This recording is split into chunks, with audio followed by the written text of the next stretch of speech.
wake up every morning like, I'm gonna go to the gym, I'm taking care of my body, I'm taking care of my health. That's how I want people to feel with Glamir. Like, it's helping them with like their skincare routine, their makeup routine, they're taking care of their face, how they look. And while doing all of that, they feel confident in the decisions that they're making, because it's not altering what they look like or how they look. It's just making them, you know, more knowledgeable with like what they're doing to make themselves look the way they look.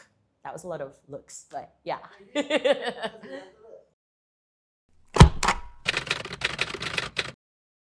Hi guys, Glamir AI is basically an all-in-one AI personalized beauty platform to basically help users with skincare recommendations, product analysis, and makeup looks based on whatever occasions that they're trying to have. We mainly offer 3 features, which is the try a new look, create a new look based on whatever occasion that you're trying to have, and also create like a makeup look based on like celebrity inspired style.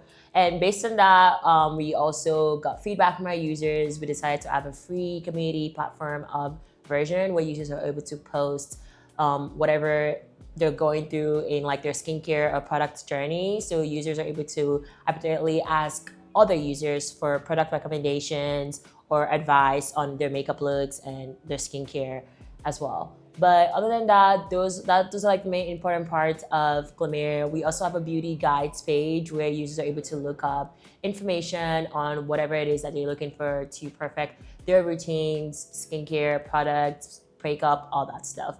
Right now, it's mainly for women, but we're trying to go towards having it inclusive for everyone, regardless of your gender or where you are in your journey with skincare and makeup. And that's pretty much Glamir is. Dark-skinned women, just in general, there's so many things that are not made for us, but particularly in the beauty industry, we're not super recognized, and we have like product matches, mismatches, and all that stuff.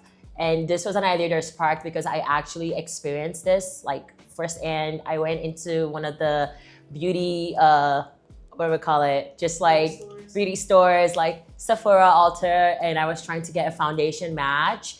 And I realized that one of the stores, they had like a device where they scan your face, and basically it would tell you based on whatever skin texture you add. These are the products that they recommend to you, but they were not like super efficient with it. Like they could say that, okay, for example, I have dry skin and they recommended to me Fenty, but when you look up like the product information about Fenty, usually they're mainly for, or they should be mainly used by women or just people in general who have oily/combination skin. So it was like misinformation that I got, despite the fact that they had a device. And I realized that this is a problem like not just me face, but like other people face that as well. So I started talking to my friends who I was like, have you guys ever got into the store and you had like a product, like a mismatch, or the product that they matched you guys with wasn't really working, and you go home and you were like, what is this? And they're like, yeah, like this is something that's really common, you know, like concealer, foundation, even like setting powder, all that stuff. And then I started like talking to people. And luckily for us during that time, that was whenever the AI buzz like really started rising. And then I was talking about this with like one of my co-founders who was like, okay, this is actually a like solvable problem. If you think about it, if we decide to go the tech route, have you ever considered this before? And I was like, how is it really gonna work? So we started doing research. And within 3 months of research, because we started doing our research last year summer, within 3 months of research, we launched a prototype. We wanted to see what people would think about the product, if the product actually even is going to help anyone, or maybe this was just like a problem I need to solve by myself. Like, like is this?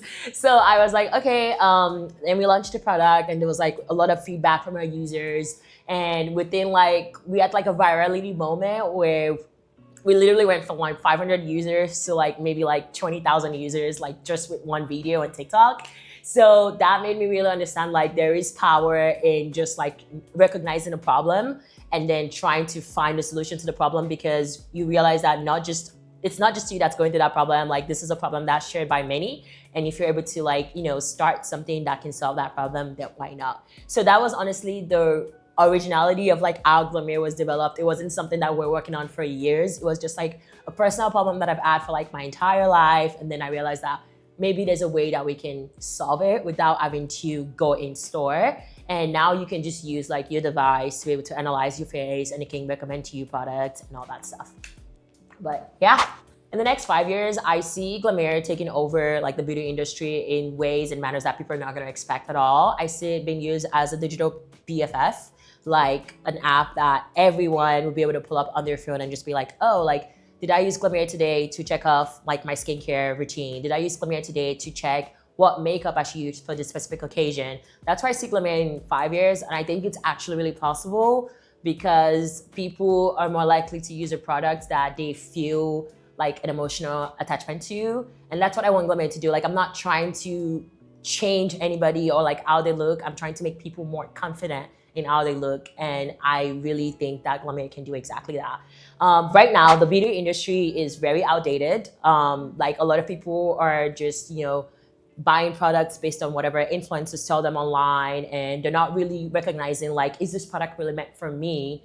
And should I actually even be using this product? Like, I want people to be knowledgeable about what products they use, why they're using it, and how they're using it. And although it sounds like it's a lot of work, but when you think about it, this is also like a physical aspect of your life. Like, you wake up every morning, you're like, I'm gonna go to the gym, I'm taking care of my body, I'm taking care of my health. That's how I want people to feel with Glamir. Like, it's helping them with like their skincare routine, their makeup routine, they're taking care of their face, how they look. And while doing all of that, they feel confident in the decisions that they're making because it's not altering what they look like or how they look. It's just making them, more knowledgeable with like what they're doing to make themselves look the way they look. That was a lot of looks, but yeah. I think two pros is that it's like a solvable problem, like it's a problem that actually needs like a solution to. So because of that, I'm able to think about the long-term goal of what's going on. Like, okay, this is a problem that I'm not just the only one that's going through it. Like, all of the users are going through that. A lot of people also can, share the recognition of like the fact that this is an actual problem. So that makes me keep going, that like, I want to see where we can take this. Like, I want to see how far we can take this. And another pro is that I'm working on this project with two other incredible like people that are like a really, really huge part of starting a business. Like, my other co-founder was a marketing and business major at UT. And then my other co-founder was also like a technical like person, like electrical and computer engineering at UT. And those are like the two main important parts that I needed to be able to start this business. And I think because of that, I'm able to like talk to people that like on the technical aspect of it and also on the marketing aspect of it. So having those two taken care of is something that really makes Glamir what it is today. Because it's one thing for me to be able to come up with ideas like, this is what I think is a problem in the industry, like in the beauty industry, but like, how exactly am I gonna be able to execute that problem?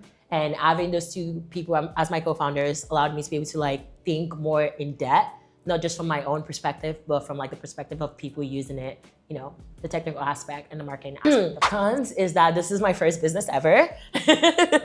So we're gonna see how that goes. But I'm super excited. Like, I feel like I'm learning something new, which is like something that I'm really like about. I like to just put myself in situations where I'm constantly learning about things that I don't really know about. And with Glamir, that has done a lot for me. Like, I've done a lot of research, dermatology research and all that stuff. I've actually met with like a couple dermatologists, just like ask them questions like what they think this can become in the next future, because it is an app on the App Store and Play Store. And at the same time, when people think about like beauty tech apps, they think of like trying to alter the way they look. And that's not what Glamir is doing. So just thinking about stuff from like that aspect. And then lastly, another con is just like, sometimes there's just days where you're like, I don't know what's going on.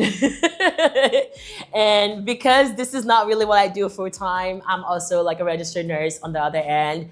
I'm constantly having to like think about two different things, which are kind of like entwined sometimes, but I'm having to constantly think about two different things sometimes. And I'm just like, okay, like what's today gonna be? But this has allowed me to be able to balance my schedule like more, and my time management skills are actually gone a little bit higher than it should be, because right now we're on the edge of like pitching and also like raising like our pre-seed round and all that stuff. So, whenever we have investors meetings, I need to make sure that I'm there on time, because they're not gonna see me seriously if I'm not there on time. So it's just kind of like, I feel really passionate about the project, and it's allowed me to be like even more of a better person in my personal life. So I wouldn't see the cons as the cons, but they are cons. It is my first business ever, and in the next couple of years, I'm probably gonna look back on this and be like, okay, well, you did solve this problem, so good job on that. But yeah, at the point, like my career is gonna get entwined with Glamir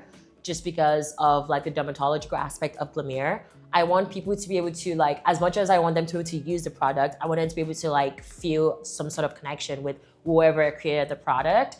And I feel like with nursing, I can do that. Like I can go into like dermatology nursing.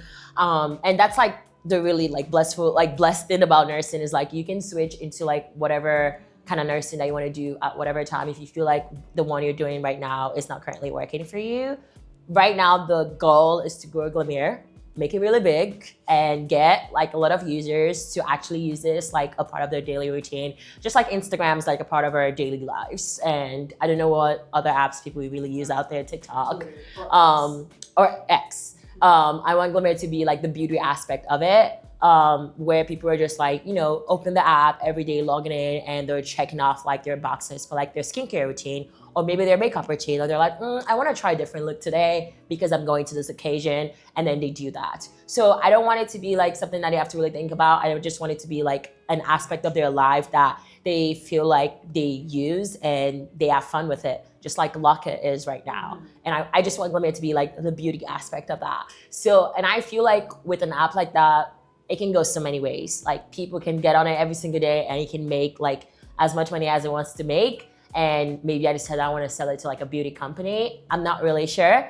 but I do know for sure is that I want to be like a huge aspect of it because I have an emotional connection to it due to like it being like a personal problem that I thought of at first, and then like going into like the technical aspect of it, trying to like get people to realize that this is like an actual problem in the beauty tech industry. So I haven't really thought far of like whether or not we're gonna sell it or I'm gonna like just continue with my career. Right now, I've been able to find a balance between both, and I hope I'm able to continue to find the balance. But other than that, I do see a lot of people getting onto Glamir like in the next couple of months, so I'm super excited for that. I think my biggest advice is to really recognize where you are at that moment. Don't ever let anybody tell you that nothing is doable, because that's a lie. And I know it sounds really cringy and it sounds like really motivational. So many things out there, so many resources out there, especially like in the generation we're living right now, that's gonna allow you to be able to balance like a full-time career while also building a business. I'm not saying that it's not hard, it is hard, but we do hard things every single day. Getting out of your bed to go to the gym is hard. Getting from the gym into your car is hard. So you just have to really see this as like, how bad do I really want it? And go into that with that mindset, with that perspective. And they're gonna be bad days, they're gonna be hard days, but that's life in general. So my advice to anyone that's like trying to start a business, whether or not they have a full-time career or not, is that if you think of a business, and regardless of whether or not you think someone else is already starting this business, and you talk to maybe one of your real close friends and they say, yeah, like why not? Even sometimes you don't even have to talk to them. You see the business and you're like, this is an idea that I feel like would really benefit somebody out there, or like a personal problem that would really benefit out there if I create this product.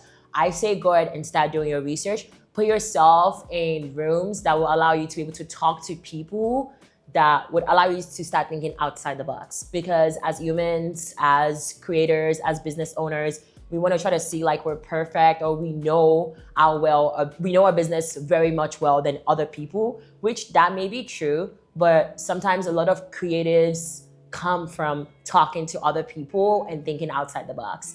So I would just tell that person to not think of them as like, oh, I'm only doing these two things, and think of them as like more of like an holistic aspect of your life. Like if I'm doing these two things, like what would come out of it? And if it's something that you really see that you benefit from it, then go ahead and start the business, because life is too short.